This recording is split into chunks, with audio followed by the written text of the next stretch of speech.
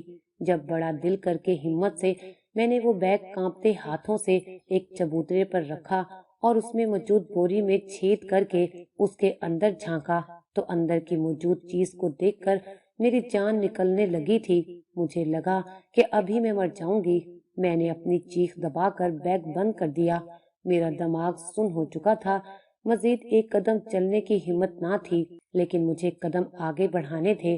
میں بوری لے کر چل پڑی اور گھر میں جیسے ہی قدم رکھا تو مجھے لگا کہ اماں جان جائے گی کہ میں سچ جان گئی ہوں، لیکن وہ اس قدر جلدی میں تھیں کہ انہوں نے میرا خوف اور پسینے سے شرابور چہرہ بھی نہ دیکھا۔ انہوں نے مجھ سے بیگ لیا اور کمرے میں چلی گئیں۔ میں بھی کامتی ٹانگوں سے اپنے کمرے میں چلی گئی۔ میں جانتی تھی اب اماں رات سے پہلے کمرے سے نہیں نکلے گی، اس لیے میں زاروں قطار رونے لگی۔ جب روتے روتے دل ہلکا نہ ہوا تو میں بستر پر سونے کے لیے لیٹ گئی۔ آج مجھے نہ بھوک لگی تھی اور نہ پیاس۔ میرا تو سانس لینے کا دل بھی نہیں چاہ رہا تھا۔ اماں میرے سونے کا فائدہ اٹھاتی تھی۔ مجھے آج جاگ کر سب کچھ دیکھنا تھا، لیکن یہ بھی صرف کوشش تھی کہ دوسرے کمرے کا منظر سوچ کر جان جا رہی تھی۔ سوچتے سوچتے رات کے 12 بج گئے۔ میں بستر پر لیٹی رہی اماں کے انتظار میں۔ مجھے آج اس لڑکے نے بولا تھا، خیال رکھنا کہ تمہاری اماں کو شک نہ ہو کہ تم سچ جان گئی ہو، کیونکہ میں وہ جانتا ہوں جو تم نہیں جانتی۔ اس وقت میں پوچھنا چاہتی تھی کہ وہ اور کیا کیا جانتا ہے، لیکن ڈر کی وجہ سے میں پوچھ نہ سکی۔ جتنا میں نے سنا تھا وہی میرے لیے جان لیوا تھا۔ مزید سننے کی سکت نہ تھی۔ مزید 1 گھنٹہ گزرا تو رات کے 1:45 بجے اماں کے کمرے کا دروازہ کھلا اور خلاف توقع وہ سیدھی میرے کمرے میں آئیں اور قریب سے آ کر مجھے دیکھا۔ میں نے جان کر دونوں آنکھیں بند کر لی تھیں۔ جب اماں نے میرے کمرے کا دروازہ بند کیا اور کمرے سے نکل گئیں، میں آنکھیں کھولتی فوراً اٹھ کھڑی ہوئی۔ آہستگی سے کمرے کی کھڑکی کھول کر دیکھا تو اماں ہاتھ سے کچھ پکڑے باہر کی طرف بھاگ رہی تھیں۔ میں جانتی تھی ان کے ہاتھ میں کیا ہے۔ میں تیزی سے ان کے پیچھے گئی اور چھپ کر دیکھنا چاہا تو گھر کے باہر اتنی رات کو وہی پرچون والا کھڑا تھا۔ میں جلدی سے واپس کمرے میں بھاگ گئی۔ اب سب کچھ صاف تھا۔ ساری حقیقت کھل کر میرے سامنے آ چکی تھی، پر میں اب بھی ایک سچائی سے ناواقف تھی جو شاید اسی طرح کی خطرناک تھی۔ میں واپس کمرے میں آئی۔ میرا دل پسلیاں توڑ کر باہر نکل رہا تھا۔ مجھے صرف اب صبح ہونے کا انتظار تھا۔ ساری رات آنکھوں میں کٹی۔ اگلے دن بھی میری اماں سے بات نہ ہوئی۔ جب اماں نے مجھے 3 بجے بوری لینے کے لیے بھیجا، میں نے بوری لا کر اماں کو دے دی، جسے لیتے ہی اماں کمرے میں چلی گئیں اور میں وہیں صحن میں بیٹھ گئی۔ اچانک باہر کا دروازہ زور زور سے بجنے لگا۔ میں نے کھولا تو دیکھا باہر پولیس کھڑی تھی، اس کے ساتھ پولیس والی عورتیں بھی تھیں۔ وہ لوگ تیزی سے اندر داخل ہوئے اور اماں کا دروازہ بجانے لگے۔ اماں نے دروازہ کھولا، ان کے ہوش اڑ گئے۔ پولیس والی عورتیں جلدی سے اندر گئیں اور وہ چھوٹا سا بچہ اٹھا لائیں۔ آج ساری حقیقت کھل گئی تھی۔ وہ دکاندار اماں کو چند گھنٹے کے لیے بچے سنبھالنے کو دیتا تھا، بدلے میں اماں کو کھانا اور روز کا 5,000 بھی دیتا تھا۔ اماں کا ضمیر مر گیا تھا کہ وہ ایسا کام کر رہی تھی اور پھر رات اندھیرے میں وہ بچہ لے جاتا۔ اصل میں وہ بچے اغوا کرنے والے گروہ سے تعلق رکھتا تھا اور اب میری ماں بھی اسی کا حصہ تھی۔ لیکن جیسے ہی پولیس نے امی کو پکڑا، انہوں نے سارا الزام مجھ پر ڈال دیا۔ میں اماں کی شکل دیکھتی رہ گئی۔ وہ روتے ہوئے جس قدر صفائی سے جھوٹ بول رہی تھی، ممکن تھا کہ پولیس والے یقین کر لیتے اگر میں نے خود انہیں فون کر کے بلایا نہ ہوتا۔ آج اماں کے سارے جھوٹ پکڑے گئے تھے۔ اماں مجھ پر چیخ پڑی اور بولی، خبردار، جو مجھے ماں کہا تو پیدا ہوتے ہی اپنی ماں کو کھا گئی تھی۔ میرے سر پر تو آسمان ہی ٹوٹ پڑا کہ جس کو میں ماں سمجھتی تھی وہ میری ماں تھی ہی نہیں۔ میں روتی روتی وہیں گر پڑی تھی۔ پولیس والے انہیں لے گئے تھے اور میری مدد کی وجہ سے پورا گروہ پکڑا گیا تھا۔ میری سوتیلی ماں کو لمبی سزا ہوئی تھی۔ میری سوتیلی ماں نے غربت سے تنگ آ کر پہلے ہی بہت غلط قدم اٹھایا تھا۔ سب معصوم بچوں کو ان کی ماؤں کے حوالے کر دیا گیا تھا۔ میں اپنی سوتیلی ماں کی خاطر بہت سی ماؤں کی زندگیاں نہیں اجاڑ سکتی تھی۔ میں نے دل پر پتھر رکھ کر یہ سب کیا تھا۔ آج میری اسی لڑکے جاوید سے شادی ہو چکی ہے جس نے مجھے سچائی بتائی تھی۔ میری زندگی اب سکون سے گزر رہی ہے۔ میں جاوید کے ساتھ اکثر اپنی ماں سے ملنے جاتی ہوں۔ آج انہیں بھی اپنی غلطی کا احساس ہو گیا ہے، مگر اب کوئی فائدہ نہیں تھا۔